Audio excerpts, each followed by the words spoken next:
नमस्कार. आपलं सगळ्यांचं योजना फंडा या आपल्या महत्त्वाच्या हक्काच्या चॅनलमध्ये मी आपलं सगळ्यांचं स्वागत करतो. बघा, नवनवीन विषय घेऊन आपण येत असतो. आज आपला महत्त्वाचा असा विषय आहे तो म्हणजे सरकारी कर्मचाऱ्यांच्या पेमेंटमध्ये म्हणजे DAमध्ये वाढ झाली. आता DAचा फॉर्म मी या ठिकाणी सांगतो. डिअरनेस अलाउन्स बघा, म्हणजे हा आहे महागाई भत्ता. हा सरकारी कर्मचाऱ्यांना दिला जातो आणि तो पहिल्यांदा या ठिकाणी किती होता, तो 58% होता बघा. आता 58%वरून तो झालेला आहे 60%. आणि ही सगळ्यात महत्त्वाची आणि आनंदाची बातमी सरकारी कर्मचाऱ्यांसाठी आहे बघा. कारण आता त्यांच्या पेमेंटमध्ये वाढ या ठिकाणी होणार आहे बघा. नेमका या ठिकाणी काय बदल झाला आहे ते बघणं आपल्यासाठी महत्त्वाचं आहे, कारण ती माहिती देणं माझं कर्तव्य आपल्या चॅनलवर आहे आणि त्यासाठी आपण पण हा व्हिडिओ बघतायत. तर बघा, या ठिकाणी आधी जो या ठिकाणी DA होता तो होता 58% बघा. आता तो 60% झाला, म्हणजे +2% त्याची वाढ झाली बघा. आता लागू तारीख काय आहे? आता चालू आहे ऑगस्ट, म्हणजे तुम्ही आता आपला व्हिडिओ बघताय 21 ऑगस्टला. आपण व्हिडिओ पण 21 ऑगस्टलाच बनवतो आहे. आता लागू तारीख आहे 1 जानेवारी 2026. म्हणजे या ठिकाणी जवळपास 7 महिन्याचा फरक आहे आता. आणि ही फरकाची रक्कम भेटणार का, हा सुद्धा अनेकांना प्रश्न पडेल. त्याचं उत्तर मी याच्यातच देऊन टाकतो. आणि जर वाटेल फरक काय असतो तर त्याच्यावर सुद्धा आपला व्हिडिओ येईल.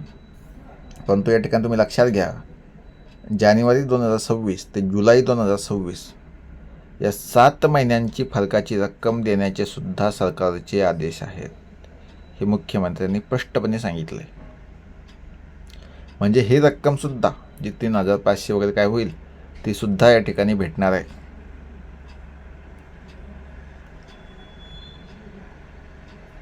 आता बघा, ही थकबाकी ऑगस्टच्या वेतनासोबत रोखीने देण्याचे नमूद आहे. म्हणजे ऑगस्टमध्ये जे तुमचं पेमेंट होईल त्यामध्ये तुम्हाला ती थकबाकी भेटणार आहे. त्यामुळे आपल्या सरकारी कर्मचाऱ्यांसाठी ही आनंदाची बातमीच आहे. आता या सगळ्या सरकारी कर्मचारी जे आपला व्हिडिओ बघतायत किंवा ज्यांच्या घरातील कोणी असेल त्या सगळ्यांना हात जोडून विनंती आहे, आपण प्रत्येकाने जे काही काम आपण सरकारी कार्यालयामध्ये करतायत ते प्रामाणिक करा. कारण आजकाल नोकरी भेटणं अवघड आहे आणि तुम्ही तुमच्या मेहनतीच्या बळावर, तुम्ही काय फुकट मिळवलेली नाही, तुम्ही नोकरी हस्तगत म्हणजे मिळवलेली आहे, तुम्ही ती प्राप्त केली आहे. परंतु त्या ठिकाणी सर्वसामान्य माणसं तुमच्याकडे येत असतात. ग्रामीण भागामध्ये, कृषी विभागामध्ये जे असतील, ग्रामसेवकापासून तर क्लास 2 क्लास 1पर्यंत, तलाठी यांना आपण भाऊसाहेब म्हणतो, ग्रामसेवक आहे, नंतर BDO आहे, हे सगळे कर्मचारी तहसीलमध्ये वेगवेगळे कर्मचारी असतात, ज्यांच्याकडे डायरेक्टली एक सर्वसामान्य व्यक्ती त्यांच्या काम घेऊन जातो बघा. तो काही स्वतःचं काही कॉन्ट्रॅक्ट वगैरे घेऊन जात नाही. ज्या प्रकारे बिल्डर एखादा कॉन्ट्रॅक्ट मोठा घेऊन जातात कोट्यावधीचे, लाखोचे, सरकारी कर्मचारी जे ग्रामीण भागामध्ये आहेत त्यांना सगळ्यांना माहिती आहे की एक सर्वसामान्य व्यक्ती, म्हणजे समजा या ठिकाणी एखादा दाखला काढायचा आहे, त्यानंतर किंवा एखाद्या व्यक्तीला या ठिकाणी उत्पन्नाचा दाखला आहे किंवा एखाद्या व्यक्तीचं छोट्याशा डॉक्युमेंटचा विषय आहे, तो क्लिअर असतो. अनेकांचे डॉक्युमेंट क्लिअर असतात, परंतु काही सरकारी कर्मचारी, मी काही म्हणतोय बघा, तुम्ही पुन्हा हे बघा, मी काही म्हणतोय, अनेकांना लगेच वाटतं की बघा आम्हाला शिवी दिली. अजिबात नाही, आम्हाला वेगळं बोललं, अजिबात नाही. काही सरकारी कर्मचारी सगळे डॉक्युमेंट क्लिअर असताना फक्त त्या ठिकाणी त्या व्यक्तीनं वरून काहीतरी पैसा दिला पाहिजे किंवा आपण ज्याला टेबलाखालून म्हणतो त्या अपेक्षेपोटी त्याचं डॉक्युमेंट, हे सगळे डॉक्युमेंट असतानासुद्धा पास करत नाही, हे देत नाही, वेळेवर उपलब्ध होत नाही. म्हणजे रेशन कार्ड घेण्यासाठी सुद्धा जवळपास 6 महिने ते 1 वर्ष हे थांबावं लागतं, वाट पाहावी लागते. तरीही मध्यस्थाशिवाय, दलालाशिवाय या ठिकाणी रेशन कार्ड भेटत नाही. ही आजची सध्याची परिस्थिती ग्रामीण भागाची आहे, हे नाकारू शकत आपण नाही, हे लक्षात घ्या. त्यामुळे जो कोणी सरकारी कर्मचारी किंवा ज्यांच्या घरातील व्यक्ती बघतायत त्यांना हात जोडून विनंती, त्यांना सांगा की तुम्ही स्वतः बघत असाल तर समजून घ्या ह्या गोष्टी. खूप मोठ्या प्रमाणामध्ये आक्रोश लोकांच्या मनात तयार होतोय, खूप मोठ्या प्रमाणात. तुम्हाला पेमेंट भेटलंच पाहिजे, त्या बाबतीत वाद नाही. तुम्ही त्याचे हकदार आहात, तुम्ही सेवा देताय, तुम्ही काम करताय, परंतु त्या बदल्यात तुम्हाला पेमेंटही भेटतं आहे.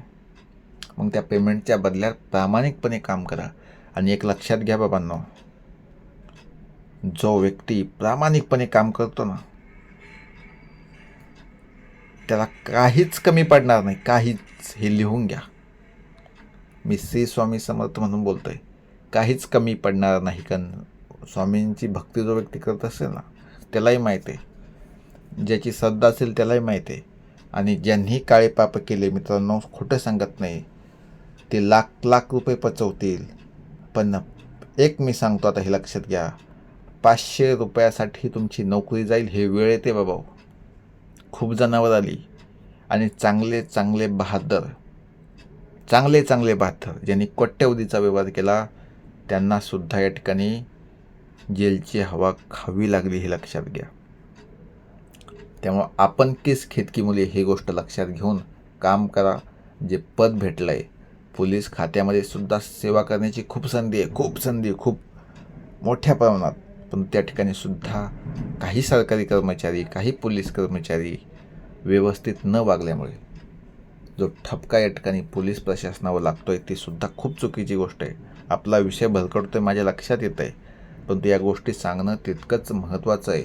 आपण सुजाण नागरिक म्हणून आज भविष्यामध्ये कोणी पोलीस खात्यामध्ये जाणार असेल, जो आपला व्हिडिओ बघत असेल, किंवा कोणी सरकारी कर्मचारी पोलीस प्रशासनाची या ठिकाणी तयारी करत असतील, PSIची किंवा UPSC करत असाल, किंवा कोणी कर्मचारी बघत असाल, त्यांनाही विनंती आहे की हात जोडून विनंती मी करतो, कृपया करून कुणाच्याही तोंडचा घास घेऊ नका, फुकटचं काही घेऊ नका.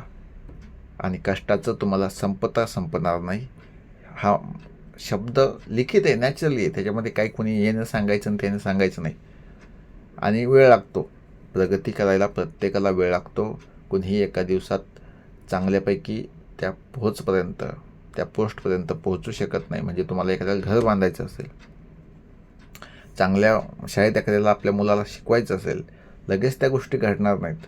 सुरुवात शून्यातून करा आणि चुकीच्या मार्गाने जाऊ नका, ही माझी विनंती आहे. आणि आपल्या अपेक्षा कधी कमी ठेवा, काही अडचण नाही ना. 50,000चा मोबाईल नको आहे, आपला 25चा खूप झाला ना, त्याच्यामध्ये सगळ्या गोष्टी भेटतात. त्यामुळे या साऱ्या गोष्टी आहेत. थोडक्यात एवढंच आहे, प्रामाणिक आणि सत्य या गोष्टीचा अवलंब करा. जय हिंद, जय महाराष्ट्र.